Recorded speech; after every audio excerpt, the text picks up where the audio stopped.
کہ نبی پاک علیہ السلام نے فرمایا کہ صبر وہ ہے جو پہلے صدمے کے وقت کیا جاتا ہے، جو عین مصیبت جب آئے اس وقت جو لوگ صبر کرتے ہیں اس کو صبر کہا جاتا ہے۔ جس کو ہفتے کے بعد آیا وہ صبر نہیں، وہ تو زخم ہی ٹھیک ہو گیا ہے۔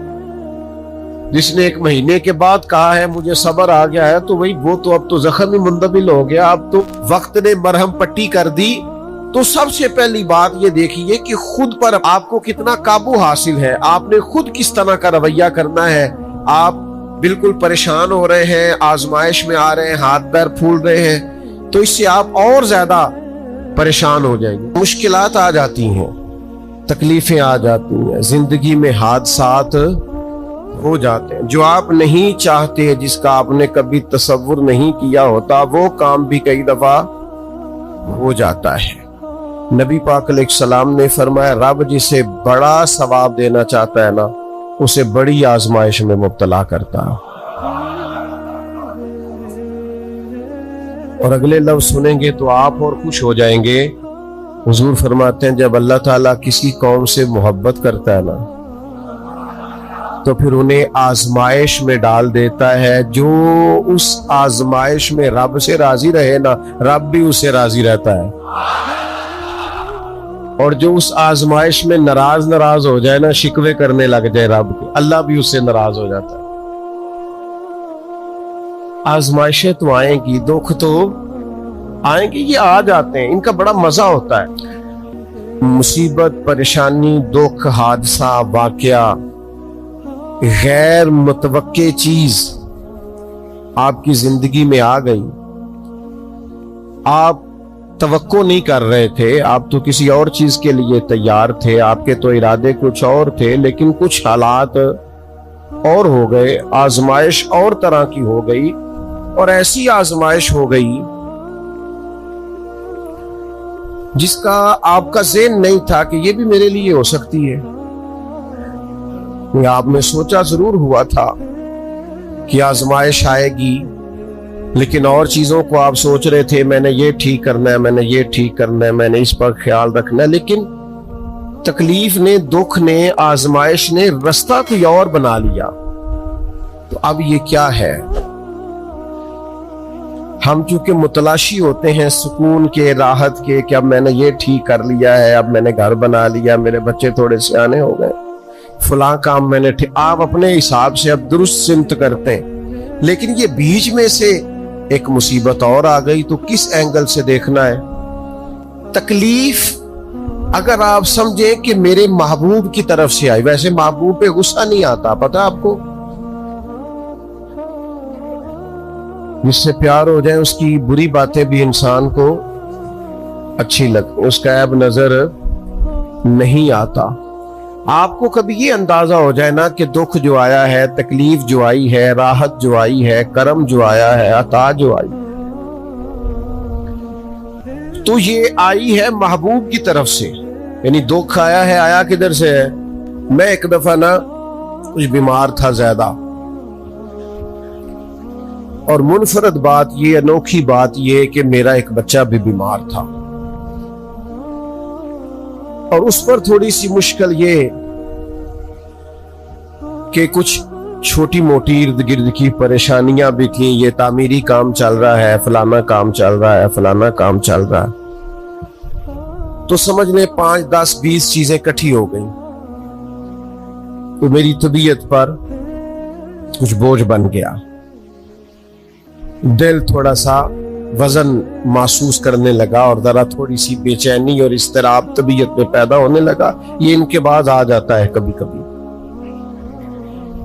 تو اس کی تدبیریں، اس کے معاملات بھی میں دیکھ رہا تھا، لیکن تھوڑا سا نا زیادہ ذہنی طور پر میں اپنے آپ کو تکلیف میں محسوس کرتا تھا۔ تو ایک رات میں تسبیح میرے ہاتھ میں تھی، تو میں حسبنا اللہ و نعم الوکیل، نعم المولا و نعم النصیر، اس کا میں وظیفہ پڑھ رہا تھا۔ تو پڑھتے پڑھتے میں نے نا سائیڈ چینج کی، رخ پھیرا۔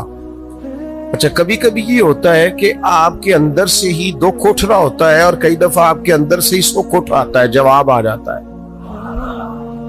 یعنی آپ کا دل بھی تو مفتی ہے نا، وہ بھی تو فتوے جاری کرتا ہے نا۔ آپ کی روح بھی تو عالم ہے نا, وہ بھی تو آپ کو مسئلے بتاتی ہے نا. آپ کا ذہن بھی بہت بڑا, یہ کئی دفعہ جب اداس ہوتا ہے تو اس نے کوئی مایوسی سوچ لی یا طے کر لی, خوش ہوتا ہے تو اس نے اندر سے ہی کوئی نعمت تلاش لی. میں نے رخ چینج کیا تو میرے اندر سے آواز آئی, یار تو بڑے بیوقوف ہے. تیرا کسی جگہ نام لکھ دیتے ہیں لوگ, وہاں ہزاروں لوگ جمع ہو جاتے ہیں. مسجد میں پنکھے پورے نہیں چلتے, لوگوں کو کوئی خاص پروٹوکول نہیں ملتا. سینکڑوں مساجد ہیں, ایئر کنڈیشن اور بڑی بڑی سہولیات چھوڑ کے لوگ تیرے پاس آتے ہیں. کبھی مسکرا پڑیں تو بہت سارے مسکرا پڑتے ہیں. کبھی طبیعت میں کوئی تھوڑی خرابی آ جائے تو بہت سارے لوگ آنسوؤں میں بھیگ بھیگ کر دعائیں کرتے ہیں. یہ سارے دکھ تیرے لیے برداشت. اور تیرے اوپر تھوڑی سی کبھی تکلیف آتی ہے تو طبیعت پہ بوجھ بنتا ہے, اچھا تو بڑا ریس ہے, سکھ سارے قبول خوشی خوشی, اور ذرا 2 4 5 چیزیں کٹھی ہوئی نہیں اور دل تیرا بے چین ہوا نہیں, تو سیانا نہیں. اچھا خود ہی ٹینشن تھی, بس رخ میں نے دوسری طرف کیا تو آوازیں دوسری آنی شروع ہو گئی. شام کو میں اٹھ کے بیٹھ گیا. یہ آپ نے نا اپنے اندر سے آپ نے طاقت لینی ہے. آپ کے اندر ایک روح ہے, آپ کے اندر ایک باطن ہے, آپ کے اندر ایک خیر کی قوت ہے.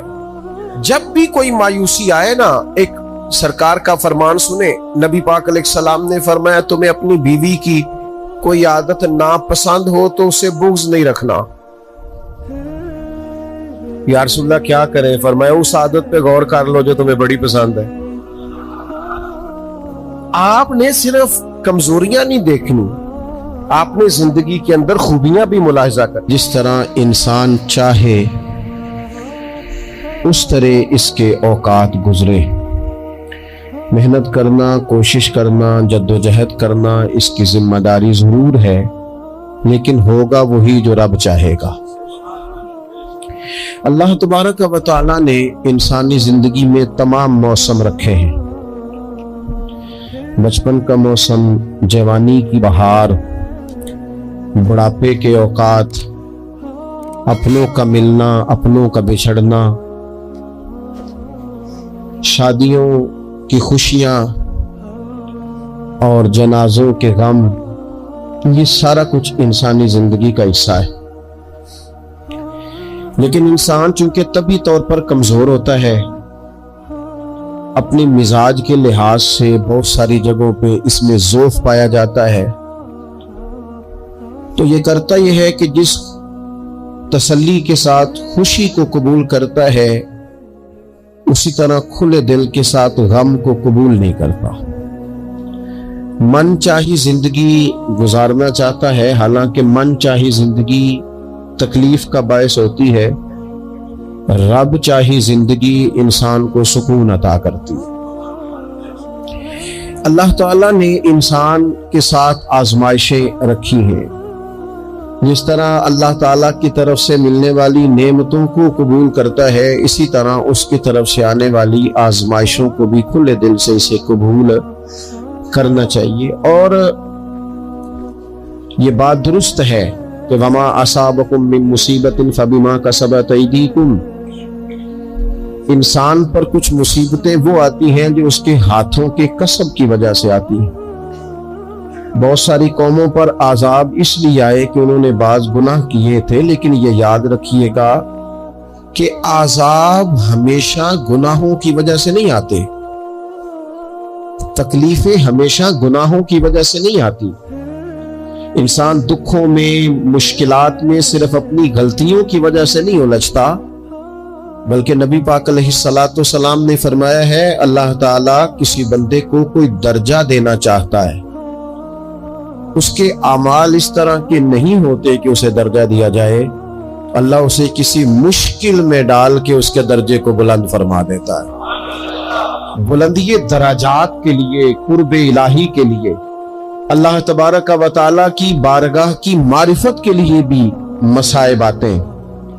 آپ دیکھیے نا، نبی پاک صلی اللہ تعالی علیہ وسلم نے فرمایا سب سے زیادہ تکلیفیں انبیاء پہ آتی ہیں، اور فرمایا میں اللہ کا محبوب ہوں، انبیاء کا سردار ہوں، میرے اوپر سب سے زیادہ تکلیفیں آئی ہیں، آزمائشیں آ جاتی ہیں، اور رب فرماتا ہے وَلَنَبْلُوَنَّكُمْ بِشَيْءٍ مِّنَ الْخَوْفِ وَالْجُوعِ، ہم ضرور تمہیں آزمائیں گے کچھ خوف کے ساتھ، کچھ بھوک کے ساتھ، وَنَقْصٍ مِّنَ الْأَمْوَالِ وَالْأَنفُسِ وَالثَّمَرَاتِ، ضرور تمہیں آزمائیں گے پھلوں کی اور جانوں کی کمی کے ساتھ۔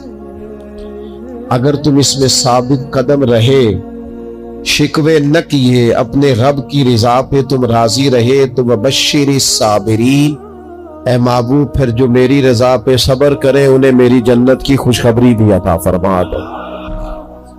ہم تمہیں ضرور آزمائیں، خوف بھی، بھوک بھی، مالوں اور جانوں کی کمی بھی۔ مومن کی یہ شان ہوتی ہے کہ وہ کسی بھی موقع پر اپنے رب سے شکوہ نہیں کرتا، کسی بھی حال میں اپنے رب کی شکایت نہیں کرتا۔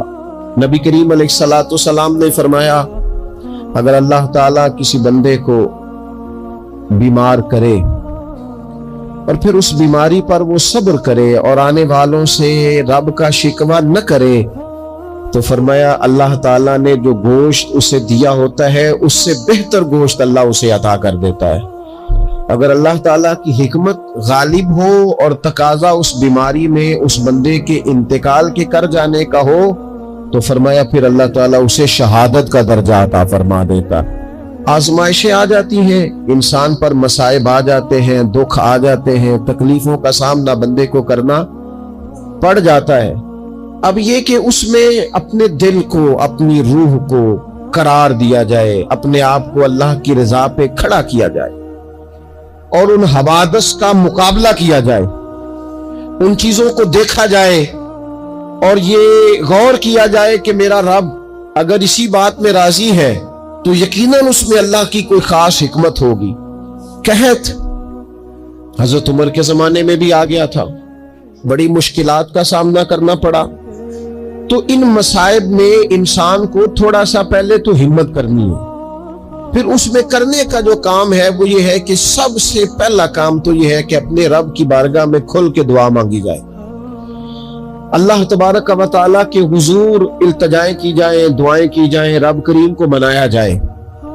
حضرت عمر فاروق رضی اللہ تعالیٰ عنہ کے زمانے میں جب قحط آیا تھا تو حضرت عمر نبی پاک علیہ السلام کے چچا کو حضرت عباس رضی اللہ تعالیٰ عنہ کو لے کے میدان میں نکلے تھے، اور کیا خوبصورت لفظ انہوں نے ترتیب دیے تھے، عرض کرتے تھے مالک پہلے ہم تیری بارگاہ میں محبوب پاک کو لے کے آیا کرتے تھے، آج محبوب نے ظاہری وصال کیا ہے تو تیرے محبوب کے چچا کو لے کے آئے ہیں، تو اے اللہ تو مہربانی فرما اپنے محبوب کے چچا کا صدقہ ہمیں بارش عطا فرما۔